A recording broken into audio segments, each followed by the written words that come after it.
video footage has come out, and the online sleuths, as I call them, have stitched it together pretty well. And you can see where like a camera just moves. All of a sudden, like they're looking at this, you could see there was like, I think FBI in like a Suburban, and you see somebody go up. Oh, there's like kids walking by, and like if there was a bomb, they should have told them to move.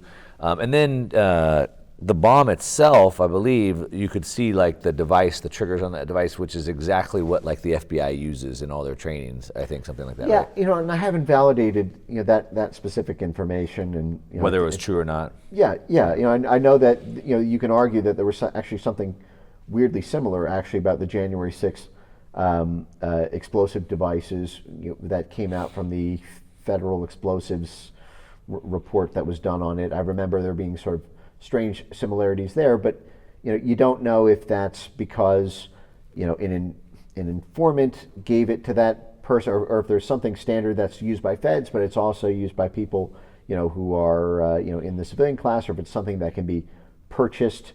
Part of this is we don't know. Oftentimes you get the serial number and you trace what store they bought it from, and that will sort of tell you the story about whether or not it potentially came from an agency or if it came from a retail, Yeah. But more importantly, you can't learn to make a pipe bomb, in chemistry class. Someone needs to teach you how to do it, and you can, going online automatically puts you in an FBI database. If you run a Google search for how to make a pipe bomb, you are screwed. Your life. They're coming to your house. So the Intercept reported this 7 years ago. My father-in-law is a Vietnam vet, and he lived on Arizona, and he likes to shoot firearms, and he was buying different types of weapons just to shoot out there. And he did Google, I forget what it was, maybe like a rocket launcher or something. I forget what he Googled, and they came to his house. They did. So anyway, so now back to the pipe bomb or the explosives, I guess, in the Trump assassination. Yeah. So you have this situation where the FBI, because they've got two magic tricks. First, when the FBI takes over investigation, they seize all the evidence. And then I always say the FBI is where the evidence goes to die, because the FBI always destroys all the evidence so that people can't question the official narrative. For example, there are still unanswered questions about what happened at the Pentagon on 9/11. I'm not even entering the world of 9/11 conspiracy theories. There's just a simple, strange fact that nobody, the Pentagon is the single most defended building on planet Earth. It is the home base of the most powerful military mankind has ever had, and a plane hit it in broad daylight, and no one has ever seen a video of that. The Pentagon has cameras that face outward all over the building, and we're over 20 years later. The FBI took all that. You remember the Oklahoma City bombing in 1995? Where the FBI was all over that from top to bottom, and I could go through that a million ways. This is how Merrick Garland, our current Justice Department Attorney General, made his career with the Oklahoma City bombing. You've never seen a video of the Oklahoma City bombing. You've only seen civilian video of the aftermath. The FBI had something like 22 cameras that were from the building that were all supposed to be warehoused off-site. That is, they pipes it in case something happened to the building. In case it exploded, they'd still have the video footage. The FBI said all of the videotapes magically disappeared or were corrupted. It was the same thing with the January 6th pipe bomber. They used geofencing in order to get 1,000 people arrested on January 6th, get their cell phone data, court-ordered subpoenas to AT&T to get everyone's text messages and where they were and track their locations. The only person they weren't able to get that for was the January 6th pipe bomber. Yeah. The head of the Washington field office, Stephen D'Antuono, who magically was the head of the Detroit, Michigan FBI field office for the Gretchen Whitmer Fednapping plot. That is, wow. It was the same FBI office that was responsible for teaching people how to make pipe bombs for an FBI plot in October 2020.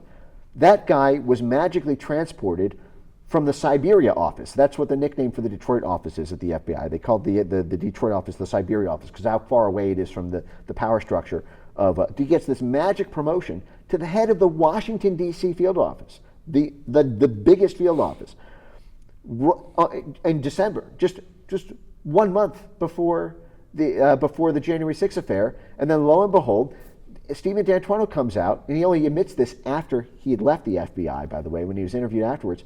And he said, we couldn't get the cell phone data because the provider came back and told us the data was corrupted. Well, isn't that convenient? Yeah. Magically, the third-party provider only corrupt. All that would take is one conversation from somebody at the FBI, or somebody in an intermediary, somebody at the DNC, somebody higher up in the IC, to tell the telecom company, who they have these favors for favors relationships with, 7 ways from Sunday, by the way, AT&T and Sprint and all these guys, the big telecom companies and the IC, to say, hey, corrupt this file. This one goes in the digital paper shredder, and that's all it would take. Just one line entry, internally, and kill the evidence so that the FBI has a consistent story. And you'll be rewarded with a federal contract later in time for this. We'll make it worth your while. Yeah. We'll jump on this, and nobody will know about it because it's an FBI ongoing investigation. This is the cute trick. Again, the Osama bin Laden figure hanging over America right now. Trump is speaking here at this Bitcoin conference tomorrow. We don't know if the January 6th pipe bomber has another set of pipe bombs and might bring them. I was at the TPUSA conference when that was delayed for 4 hours when Trump was speaking there because of a bomb threat. The FBI is not accountable to the American people because they can keep this ongoing investigation open for 100 years. The same way they did with the JFK assassination, which took a special congressional review board set up 30 years later to even get what we now know. But frankly, I think that all of this needs to be, freezed and seized immediately by Congress. You have to immediately set up a parallel investigation that just basically gets them real-time copies of everything the FBI has so that it's preserved. And if the FBI is going to delete evidence like they did last time, at least have the decency to be corrupt up front and tell us the dog ate the stationary footage, on day one, because that will automatically taint their investigation. So we need an alternative system of federal investigations in this country because the FBI is so corrupt, is such a political animal, and they kill any investigation that might implicate themselves, and there's some evidence to suggest that may be possible in this.